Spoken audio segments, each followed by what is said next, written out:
The building behind me is known as the FB. FB is another Scientology acronym that stands for the Flag Bureau. Scientology manages its East U.S. operations. The Miami org, New York org, Philadelphia, anything that would be on the East Coast. They will count the statistics or evaluate the statistics of an organization which they control utterly, totally, and completely to make sure that they make more money so that Scientology is continuously enriched. And this is pretty much week after week. Now, I was here from 1979 till 1982, and I did several missions from this location. I did a mission in Seattle to bring people from the Seattle organization to Flag for training as administrators. I went to Minneapolis, Minnesota. This was all back in the 80s. Went to Seattle a couple of times. One time I went to Seattle with Kathy Render, a person that has been involved in administrating Scientology organizations on a small level for a long time. Now I'm speaking about how it was when I was here in that short 3-year period of time. David Miscavige's brother, Ron Miscavige, who was an action chief, would get Sea Org members to fire on these different missions to make staff make more money in other locations. And I was here so many times, and I mean, this would be going on through the night.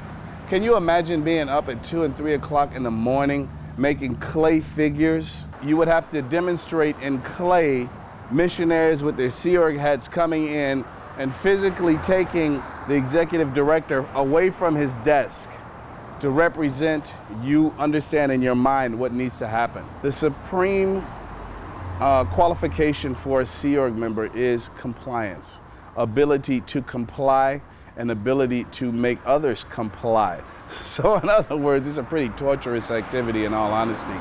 It's not I don't know, it's kind of animal.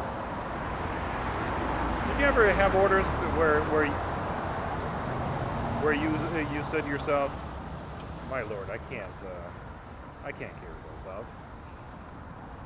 out?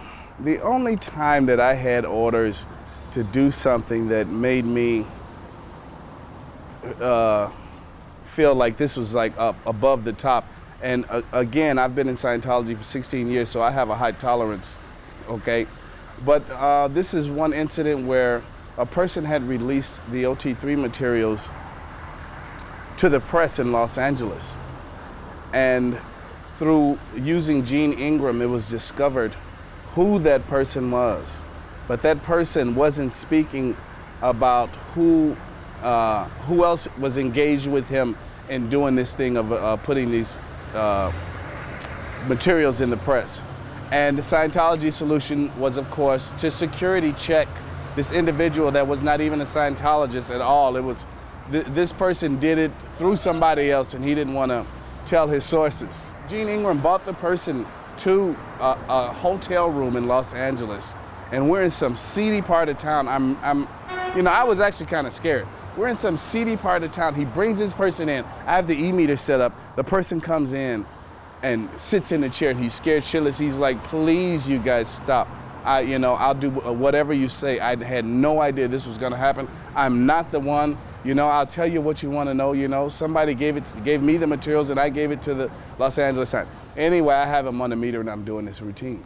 And Gene Ingram is in the room, and suddenly someone starts beating on the door. Boom, boom, boom, like this. Open that door.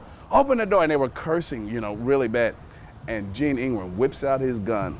He says, get the hell away from the door.